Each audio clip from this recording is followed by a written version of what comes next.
దేవుని టైం టేబుల్లో నీకు స్కెడ్యూల్ లేకపోయినా, దేవుని టైం టేబుల్లో నీకు స్కెడ్యూల్ లేకపోయినా, నీలో ఆసక్తి ఉంటే ఆయన టైం టేబుల్ను ఆపేస్తావు. దేవుని టైం టేబుల్లో నీకు అపాయింట్మెంట్ లేదనుకో, నేను ఇవ్వను అన్నాడు, ఓకే.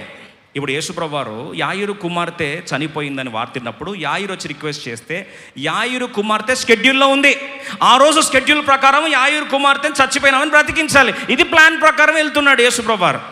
ప్లాన్లో లేదు ఒక ఆవిడ, ఆమె పేరు 12 సంవత్సరాల రక్తస్రావ రోగంతో బాధపడుతున్న స్త్రీ అని పెట్టారు పేరు. She was not in the itinerary, she was not in the schedule, she is not at all in the time table of God.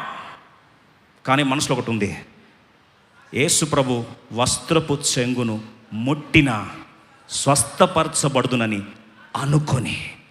ఆసక్తి ఏంటంటే, ప్రపంచంలో ఎన్ని శక్తులు అడ్డుపడ్డా సరే నేను వెళ్ళి, నా ఆసక్తి ఏంటంటే ఆయన వస్త్రపు చెంగును ఏం చేస్తా, పోయి పట్టుకుంటా.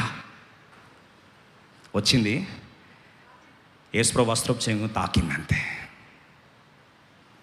అపాయింట్మెంట్లో లేని స్కెడ్యూల్ని ప్లాన్ చేసుకొని చరిత్ర మార్చుకుంది ఆ రక్తస్రావంతో బాధపడుతున్న స్త్రీ. ఒకే ఒకటి, ఆసక్తి, ఆసక్తి, ఆసక్తి. ఆసక్తితో నిన్ను